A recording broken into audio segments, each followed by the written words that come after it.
Hai, masih bersama saya, Mr. Z Bicara. Tentu saja bicara tentang kebenaran, berdasarkan fakta, data, dan realita.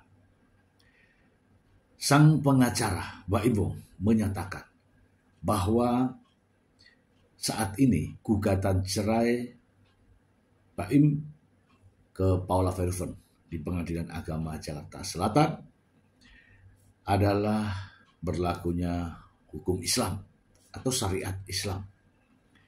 Ya itu sah-sah saja ya. Gugatan cerai saat ini masih berlangsung dalam proses pembuktian. Sebagaimana gugatannya yaitu mengajukan cerai dan menuntut hak asuh anak. Juga dijelaskan bahwa mengapa menggugat cerai dan menuntut hak asuh anak. Tudingan perselingkuhan menjadi alasan Mbak Imbong menggugat cerai. Tudingan perselingkuhan yang konon katanya dilakukan oleh Paula Verhoeven dengan seorang pria yang bernama Niko Surya. Namun, bukti-bukti yang diajukan tidak satupun mengarah pada perselingkuhan.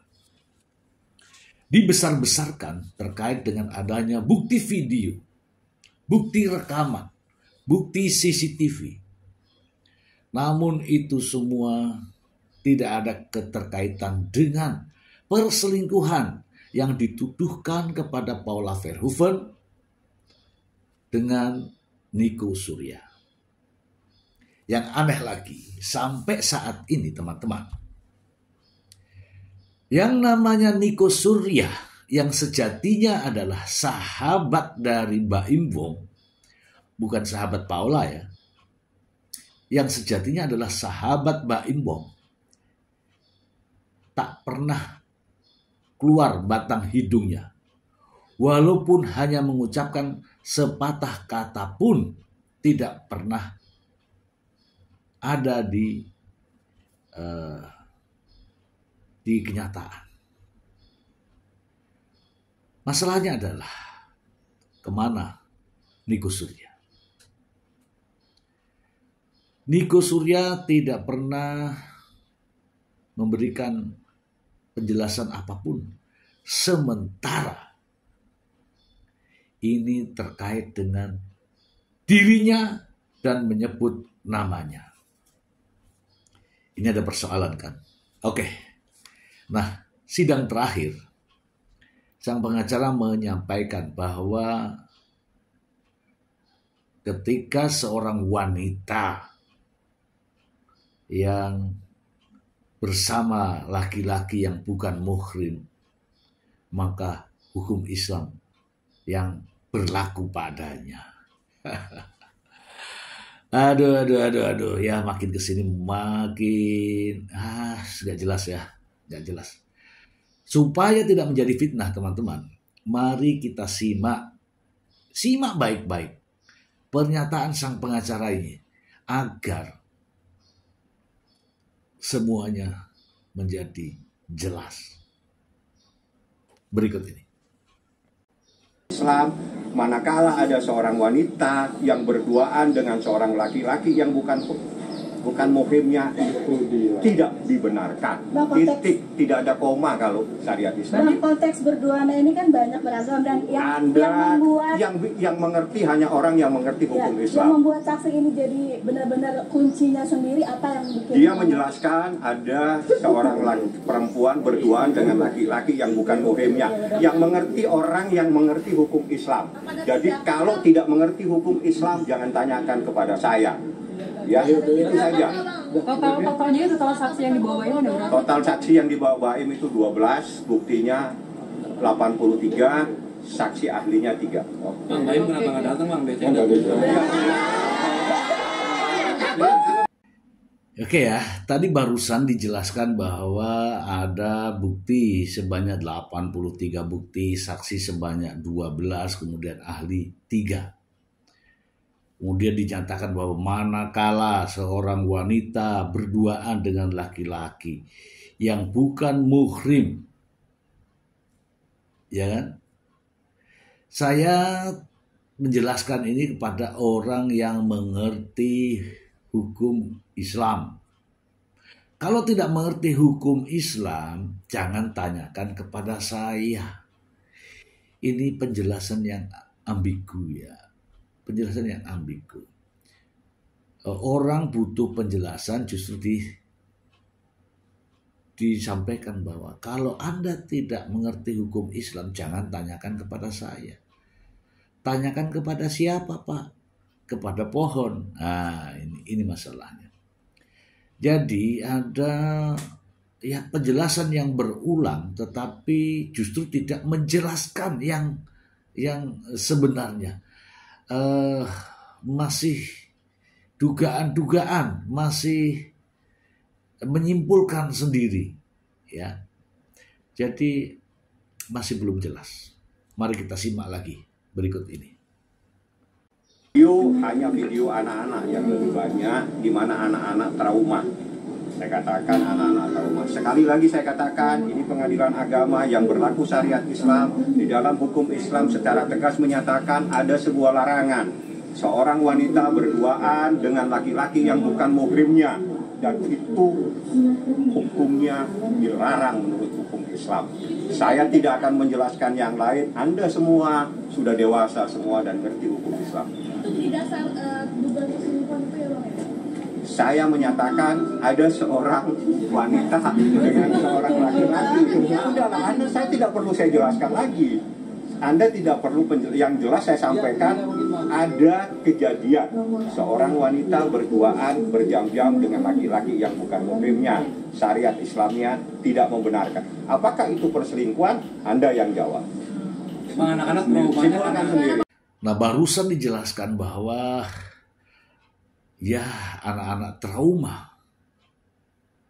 Trauma apa? Ya, kalau traumanya macam-macam, ya itu juga penjelasan yang tidak jelas. Kalau trauma macam-macam berarti penyebabnya ya macam-macam. Apakah penyebabnya ibunya? Apakah penyebabnya bapaknya? Apakah penyebabnya orang lain? Namanya juga trauma macam-macam. Harus jelas. Karena ini tidak jelas sehingga ya semakin tidak jelas. Kemudian dijelaskan bahwa ini adalah pengadilan agama, kembali lagi berduaan menurut Islam. Ini Bapak ini tinggal di mana ya? Tinggal di Jakarta. Tahu di Jakarta. Ya, kita kembali ke zaman ini ya. Kalau kesimpulannya itu jadi bias, tidak menjelaskan ya. Makin kesini makin mumet ya.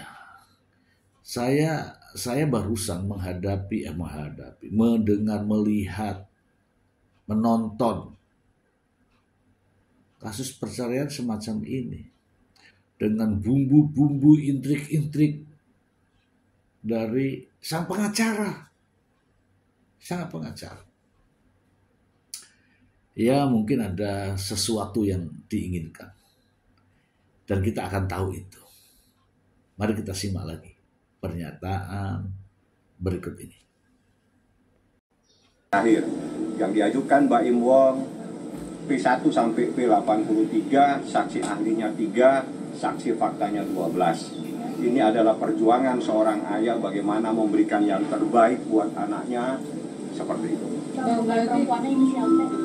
Kenapa? Perempuannya inisial T. P itu apa? Inisial nama. Apanya? Dia kan gugatannya ini perkara apa sih?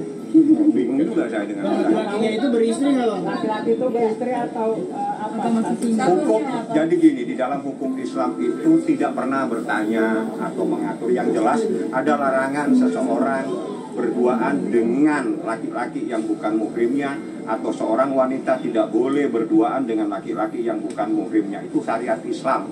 Hukumnya sudah tidak bisa diganggu-gugat. Kita ada di pengadilan agama, itu tulisannya pengadilan agama, artinya syariat Islam yang diterapkan di sini, bukan KUH Perdata, bukan hukum-hukum yang lain, ya. Nah, ini lucu ini. Ini adalah perjuangan seorang ayah yang terbaik untuk buat anaknya, ya kan? Seharusnya begini jawabannya. Ini adalah perjuangan seorang baim, gitu ya, seorang baim bong, seorang ayah boleh, untuk mendapatkan hak asuh anak. Itu perjuangannya, mendapatkan hak asuh anak, bukan yang terbaik untuk anak. Kalau yang terbaik untuk anak bukan berpisah, bukan bercerai. Itu jawabannya keliru, Pak. Jawabannya harusnya inilah perjuangan seorang baim bong untuk mendapatkan hak asuh anak. Nanti lain kali diganti ya, ganti ya. Kemudian ada lagi. Ini ambigu ya, ambigu. Hanya kesimpulan-kesimpulan sendiri, bukan penjelasan yang pasti. Ingat ya, saksi itu harus melihat, mendengar, ya kan, mengetahui secara langsung, bukan pikirannya. Jangan-jangan, bukan. Ya, ada pernyataan yang mengatakan lagi-lagi mengatakan bahwa ketika berduaan dengan seorang pria yang bukan muhrim, ini pengadilan agama, gunakan hukum Islam, syariat Islam, tidak boleh diganggu gugat. Nggak ada yang ganggu gugat, nggak ada. Silakan dibuktikan saja seperti apa perbuatan itu. Ingat, tuduhannya adalah selingkuh. Makna selingkuh, Bapak tahu makna selingkuh? Saya ingin berbicara pada orang yang tahu tentang makna selingkuh. Kalau makna selingkuh tidak tahu, jangan berbicara dengan saya. Kembali ke Anda kan? Oke, kita simak lagi yang berikut ini. Tidak mungkin di ruang publik sampai jam 4 subuh, ada di suatu tempat. Saya menyatakan ada seorang wanita berduaan dengan laki-laki yang bukan muhrimnya. Paham? Saksinya maksudnya perempuan atau laki-laki, Bang? Anda tadi lihat saksinya ada laki-laki, ada perempuan. Bang, berarti ada dugaan perzinahan, Bang? Saya menyatakan ada seorang wanita berduaan dengan laki-laki yang bukan muhrimnya. Sudah sering dilakukan? Kita umat Islam mempunyai syariat sendiri, mempunyai larangan-larangan bagaimana seseorang yang bukan dengan laki-laki yang bukan muhrimnya atau sebaliknya. Nanti kalau dia hadir saya kenalkan. Nah, di sini dinyatakan bahwa seorang wanita berduaan dengan laki-laki sampai jam 4 subuh. Ini ada dua persoalan. Dari jam 4 subuh itu mulai dari jam berapa? Kalau mulainya jam 3.30 itu baru 30 menit. Ya kan? Ayo. Harus jelas dong. Kalau mulai dari pagi sampai jam 4 subuh, itu baru hebat. Ya kan? Berarti saksinya melihat itu mulai dari pagi sampai jam 4 subuh. Apakah teman-teman percaya ini? Yakin saya tidak percaya. Paula mendingan pulang tidur. Masa nggak sampai jam 4 subuh? Wah, itu keterlaluan. Ya betul ya, tadi dinyatakan ya, bahwa sampai jam 4 subuh. Itu kata-kata itu hanya ini ya. Hanya kiasan ya. Apa benar jam 4 subuh? Karena ini pembuktian loh. Kalau pembuktian itu, jam itu harus tepat. Jangan nggak tahu bilang jam 4 subuh. Ya, ini sangat pengacara yang bilang. Nah, dari jam berapa sampai jam 4 subuh itu jelas apa saja yang Anda lihat. Dan saya yakin perselingkuhan perselingkuhan ya, yang sering saya juga menangani masalah-masalah hal semacam ini, itu tidak diketahui. Emangnya kalau di hotel berarti kan ada daftarnya, check in jam berapa. Kalau di salah satu tempat pasti kan ada rekaman CCTV-nya. Itu ditunjukkan supaya tidak bias, tidak hanya menduga-duga, tidak hanya meraba-raba. Ini kalau menduga-duga terus kemudian ambil kesimpulan sendiri, ada orang duduk di situ, itu selingkuh. Wah, itu sudah susah tuh Pak. Ya, jangan bertanya kepada saya jika Anda tidak tahu. Kalau tidak tahu jangan bertanya kepada saya. Tuh kan, kembali lagi ke Anda sendiri kan. Makanya kalau berbicara hati-hati. Oke, kita simak ya balasan dari sang pengacara Paula Verhoeven, Alfon Kurnia Palma. Berikut ini. Anak-anaknya itu kira-kira. Tapi saksi yang dihadirkan hari ini dari pihak mereka memberatkan dari pihak Paula juga masih tahu. Enggak, orang nggak malah kalau saya tetap mengatakan malah melemahkan. Kenapa melemahkan? Karena tidak ada melihat secara langsung dan itu banyak dugaannya dan itu banyak disimpulkannya, gitu. Nah oleh sebab itu makanya kalau saksi fakta itu yang dilihat, didengar, yang diketahui langsung. Oh, tapi kalau menghormati bukan yang seharusnya berada di dalam ruangan bersama lawan jenis gitu Pak. Kalau itu ya, ini kan kita ingin berbicara tentang apakah pada saat ini kan ada dalil mereka kan, apakah mereka dalilkan itu benar atau tidak, itu aja sih sebenarnya. Kalau misalnya enggak, kenapa dibesar-besarkan?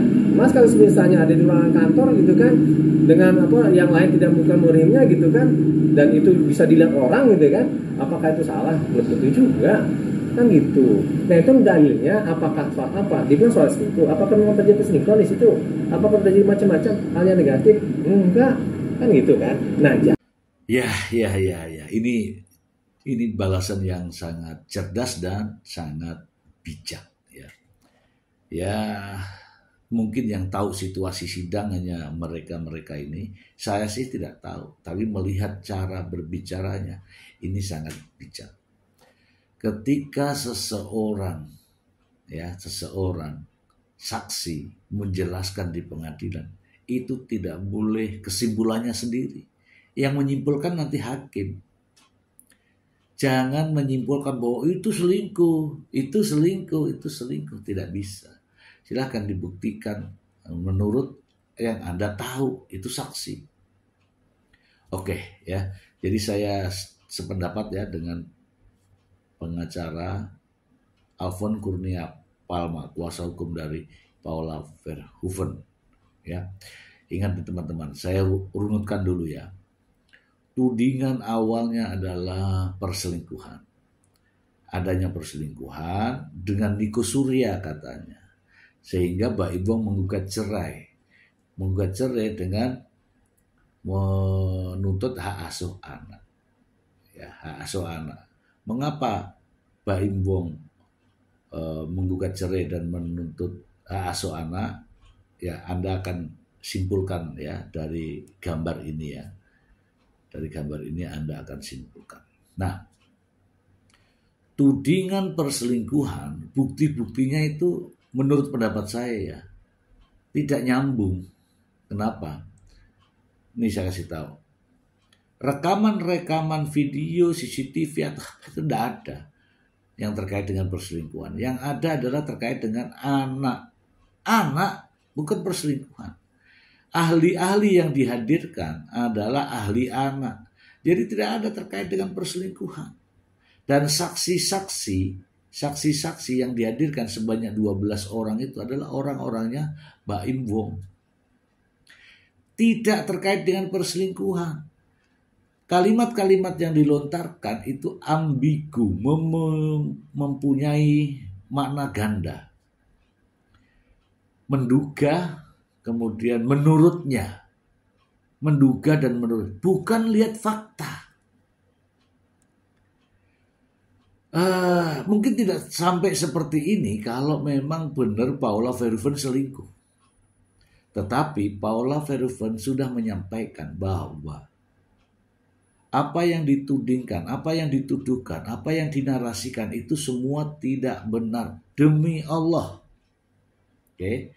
Kalau sudah demi Allah artinya dia, Paula Verhoeven, sudah pasrah kepada yang maha kuasa. Tidak perlu dengan manusia gitu loh. Dan ini hakim juga harus menilai ini. Jangan hanya mendengarkan sepihak ini kemudian mengambil keputusan. Mungkin tidak bisa seperti itu. Pak Hakim akan mengambil dari semua yang memberikan penjelasan yang terkait dengan persoalan. Kalau yang tidak terkait dengan persoalan tidak ada gunanya. Ya kan? Ya seperti diketahui ya dari awal sang pengacara ini suka bermain kata-kata, suka bermain kalimat. Bahkan saya sudah pernah mengatakan bahwa selalu membuat kalimat itu hiperbola, membesar-besarkan. Ada pagar makan tanaman, ada saksi gembok di atas saksi kunci, terjadi sesuatu yang luar biasa, melihat secara langsung, itu nonsens. Ya, dan saya yakin Paula Verhoeven bisa mengcounter ini semua, ya, bisa mengcounter ini semua, dan akibatnya nanti adalah orang-orang yang menuduh Paula Verhoeven selingkuh. Padahal Paula Verhoeven tidak melakukan dan tidak dapat dibuktikan, maka itu adalah fitnah. Orang-orang yang menuduh atau memfitnah itu juga melanggar hukum Islam. Bahkan menyuarakan di khalayak ramai tentang aib seseorang itu juga tidak boleh menurut hukum Islam. Loh, kan berkaitan dengan hukum Islam. Ngomong itu sudah gak boleh. Karena apa? Terkait aib seseorang. Ya kita kembalikan kepada Anda. Apakah Anda sebagai pengacara ini, ya Pak Fahmi Bahmid ini sudah melakukan sesuai dengan porsi syariat Islam, begitu. Dan apakah syariat Islam, hukum Islam itu berlaku hanya kepada lawan klien Anda? Apakah klien Anda ini tidak berlaku juga hukum Islam? Ini jadi masalah. Jadi seolah-olah itu bahasanya ya melihat sebuah titik di tempat yang jauh Anda bisa lihat, tetapi gajah di pelupuk mata Anda tidak melihat. Ini dari gambaran yang saya simpulkan ya, dari apa yang sudah dinyatakan oleh sang pengacara. Semoga bermanfaat. Terima kasih.